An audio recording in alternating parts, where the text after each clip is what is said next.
Hi friends, welcomes to Vasantham Saravanan channel.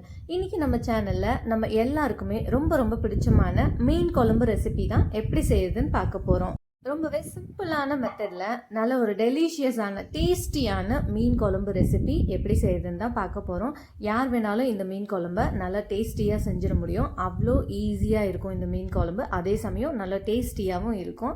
வாங்க இப்போது வீடியோக்குள்ளே போகலாம். வீடியோக்குள்ளே போகிறதுக்கு முன்னாடி நம்ம வசந்தம் சரவணன் சேனலை சப்ஸ்கிரைப் பண்ணாதவங்க சப்ஸ்கிரைப் பண்ணிக்கோங்க. கூடவே இருக்க பெல் ஐக்கானையும் கிளிக் பண்ணிக்கோங்க. ஃபஸ்ட்டு இந்த மீன் குழம்பு செய்கிறதுக்காக இந்த மாதிரி ஒரு சின்ன எலுமிச்சம்பழ அளவுக்கு புளி எடுத்து வச்சுருக்கேன். இதை நம்ம தண்ணியில் ஊற போட்டு வச்சிடலாம். சப்போஸ் நம்ம முன்னாடியே புளி ஊற வைக்க மறந்துட்டோம் அப்படின்னா நம்ம கொஞ்சமாக சுடு தண்ணி ஊற்றி இந்த புளியை ஊற வச்சிட்டோம்னா உடனடியாக இது நல்லா ஊறி அதுலேருந்து புளி சாறு எடுக்கிறதுக்கு நமக்கு ஈஸியாக இருக்கும்.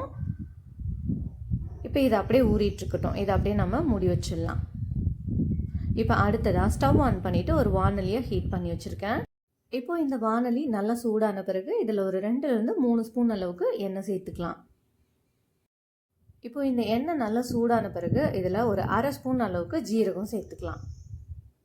ஜீரகம் சேர்த்துட்டு ஜீரகம் நல்லா பொரிஞ்சிட்ட பிறகு இதில் 1 ஸ்பூன் அளவுக்கு மிளகு சேர்த்துக்கலாம். இப்போ மிளகு சேர்த்தாச்சு. அடுத்ததாக இதில் ஒரு 2 கைப்பிடி அளவுக்கு சின்ன வெங்காயத்தை உரித்து வச்சுருக்கிறேன்.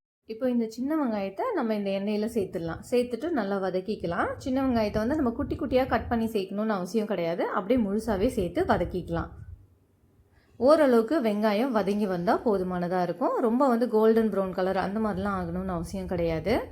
கொஞ்ச நேரத்துக்கு ஒரு 5 நிமிஷத்துக்கு இதை நம்ம நல்லா வதக்கிக்கலாம். இப்போ அடுத்ததாக இதில் ஒரு 2 கொத்து கருவேப்பிலையை சேர்த்துக்கிறேன்.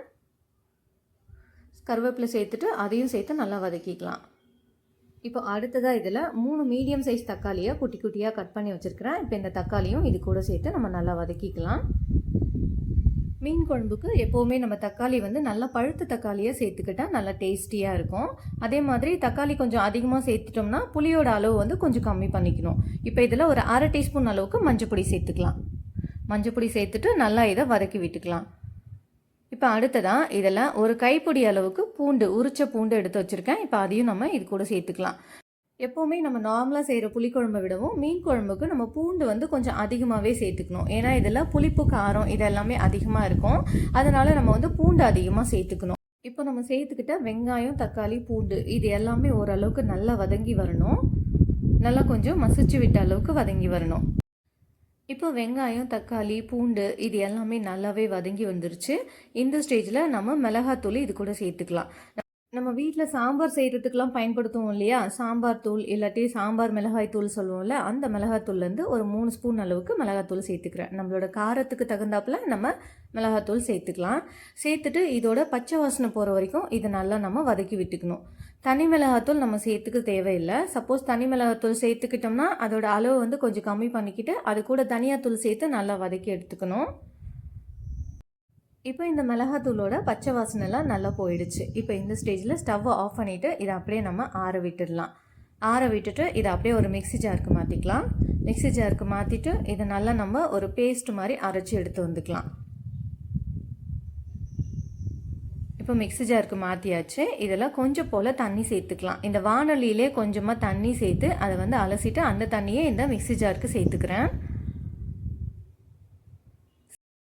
இப்போ இது நல்லா விழுது மாதிரி அரைச்சி எடுத்து வந்துக்கலாம்.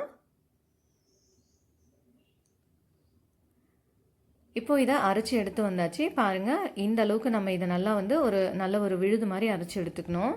இப்போ அடுத்ததான் அதே வானலியை ஸ்டவ் ஆன் பண்ணிவிட்டு ஹீட் பண்ணி வச்சுருக்கிறேன்.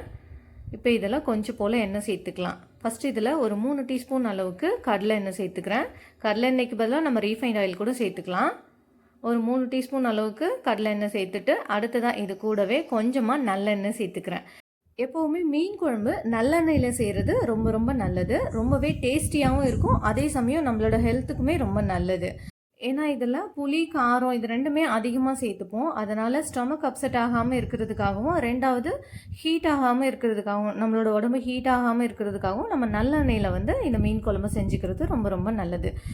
ஃபுல் அண்ட் ஃபுல் நம்ம இந்த மீன் குழம்ப நல்லெண்ணெயிலே செய்யலாம். ஆனால் அப்படி செய்யும்போது கொஞ்சம் மிளகாத்தூள் காரத்துக்கு வந்து அதிகமாக சேர்த்துக்கிற மாதிரி இருக்கும். ஏன்னா நல்லெண்ணெய் கொஞ்சம் காரத்தை வந்து கம்மி பண்ணிட்டோம் இல்லையா? அதனால் நம்ம பாதி அளவுக்கு கடலெண்ணெயும் பாதி அளவுக்கு நல்லெண்ணெயும் சேர்த்துக்கிட்டோம். இப்போ இதில் ஒரு 1/2 ஸ்பூன் அளவுக்கு கடுகு சேர்த்துக்கிறேன். கடுகு சேர்த்து நல்லா பொரிஞ்சிட்ட பிறகு ஒரு 1/2 ஸ்பூன் அளவுக்கு ஜீரகம் சேர்த்துக்கிறேன்.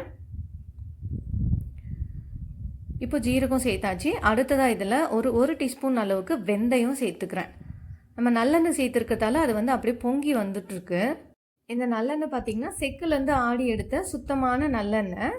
நல்லா பொங்குது. நல்லெண்ணெய் சேர்த்து சமைக்கும் போது அது வந்து பொங்கி வந்துகிட்டே இருக்குது. எனக்கு இப்படி தான் இருக்குது. இப்போ அடுத்ததாக இதில் ஒரு கைப்பிடி அளவுக்கு சின்ன வெங்காயத்தை குட்டி குட்டியாக கட் பண்ணி வச்சுருந்தேன். இப்போ அந்த வெங்காயத்தை இது கூட சேர்த்து நல்லா வதக்கிக்கலாம். இந்த வெங்காயம் நல்லா பொன்னிறமாகிற வரைக்கும் வதக்கி எடுத்துக்கலாம். இந்த மீன் குழம்புக்கு டேஸ்ட்டே பார்த்திங்கன்னா சின்ன வெங்காயம் தான். இந்த சின்ன வெங்காயம் சேர்த்து செய்யும்போது இந்த மீன் குழம்பு ரொம்ப ரொம்ப சுவையாக இருக்கும். என்னதான் நம்ம பெரிய வெங்காயத்தை வச்சு மீன் குழம்பு செஞ்சாலுமே கூட சின்ன வெங்காயத்தை பயன்படுத்தி செய்யும்போது இன்னுமே கூடுதலான சுவையில் இருக்கும்.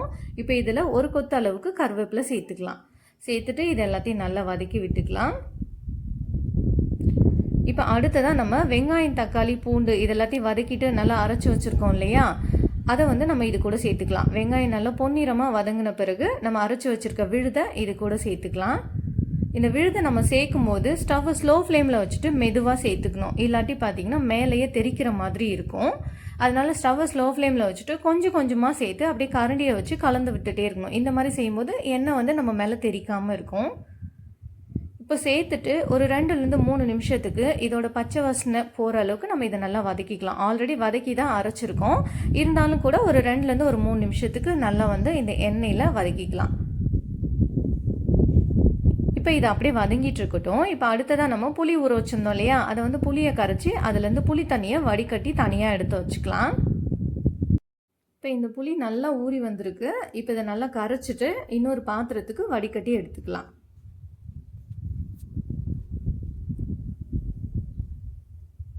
இப்போ இந்த வடிகட்டின புளி தண்ணியை நம்ம ரெடி பண்ணிகிட்ருக்கோம் இல்லையா மீன் குழம்பு, அதில் வந்து நம்ம சேர்த்துடலாம்.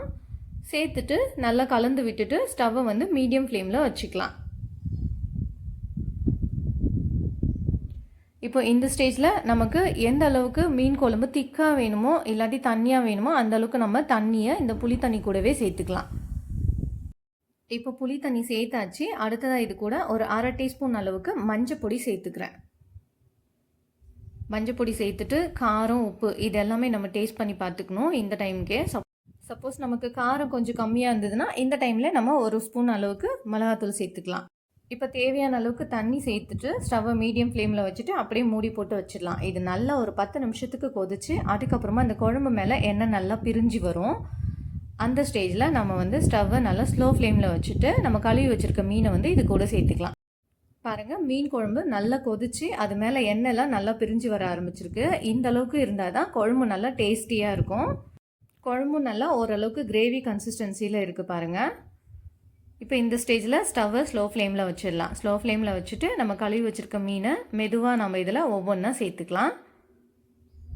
இப்போ இந்த மீன் குழம்பு செய்கிறதுக்கு நான் இன்றைக்கி சுருமா மீன் தான் எடுத்திருக்கேன். இதை வந்து டூப்ளிகேட் வஞ்சிரம்னு சொல்கிறாங்க. அதுலேருந்து ஒரு 1/2 கிலோ அளவுக்கு மீன் எடுத்து வச்சுருக்கிறேன். இது ஆல்ரெடி மஞ்சத்தூள், உப்பு இது எல்லாமே போட்டு நல்லா வாஷ் பண்ணி எடுத்து வச்சுருக்கிறேன்.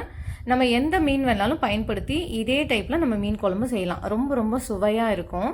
ட்ரஸ்ட் மீ, கண்டிப்பாக இந்த மீன் குழம்பு ரொம்ப ரொம்ப டேஸ்டியாக இருக்கும். இப்போ இதில் ஒவ்வொரு மீன் துண்டுகளாக நம்ம சேர்த்துடலாம். சேர்த்துட்டு ஸ்டவ்வை ஸ்லோ ஃப்ளேமில் வச்சுட்டு அப்படியே மூடி போட்டு ஒரு 5 நிமிஷத்துக்கு அப்படியே வேக விட்டுற வேண்டியதான். 5 நிமிஷத்தில் இந்த மீன் வந்து நல்லாவே வெந்து வந்துடும்.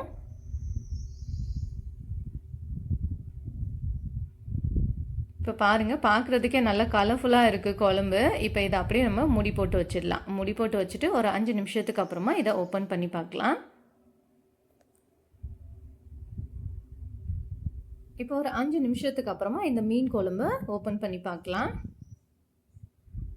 பாருங்கள், நல்லா குழம்பு கொதிச்சு அது மேலே இன்னுமே நல்லா அந்த எண்ணெய்லாம் பிரிஞ்சு வர்றது பார்க்குறதுக்கே ரொம்ப அழகாக இருக்குது. மீனும் பாருங்கள் சூப்பராக வெந்து வந்திருக்கு. பாருங்கள், பார்க்கும்போதே நல்லா டெம்டிங்காக இருந்துச்சு. எந்த மீன் வேணாலும் பயன்படுத்தி நம்ம இதே மெத்தடில் இந்த மீன் குழம்பு செஞ்சுக்கலாம். ரொம்ப ரொம்ப சுவையாக இருக்கும். இப்போ அவ்வளோதான், நம்ம ஸ்டவ்வை ஆஃப் பண்ணிவிட்டு கொத்தமல்லி தழை தூவி நம்ம அப்படியே இறக்கிட வேண்டியதான். மீன் குழம்பு வந்து எப்போவுமே நம்ம செஞ்ச உடனே சாப்பிட்றத காட்டிலும் கொஞ்சம் நேரம் போக போக ஒரு 2 மணி நேரத்துக்கு அப்புறமா இல்லாட்டி ஒரு 1 மணி நேரத்துக்கு அப்புறமா நம்ம சாப்பிடும்போது இன்னுமே கூடுதல் சுவையாக இருக்கும்.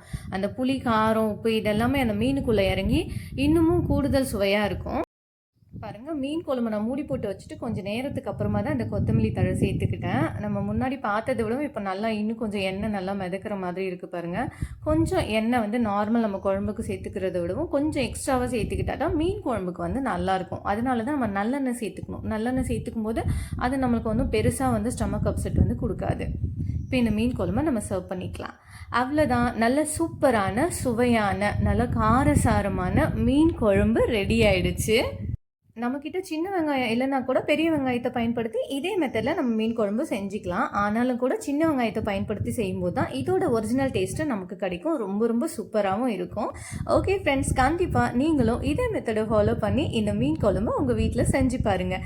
செஞ்சு பார்த்துட்டு இதோட டேஸ்ட்டு எப்படி இருந்ததுன்னு கமெண்ட் பண்ணுங்கள். இந்த வீடியோ உங்களுக்கு ரொம்ப பிடிச்சிருந்தா இந்த ரெசிபியை உங்களோட ஃபேமிலி அண்ட் ஃப்ரெண்ட்ஸ்க்கு ஷேர் பண்ணுங்கள், லைக் பண்ணுங்கள், கமெண்ட் பண்ணுங்கள். தேங்க்ஸ் ஃபார் வாட்சிங்.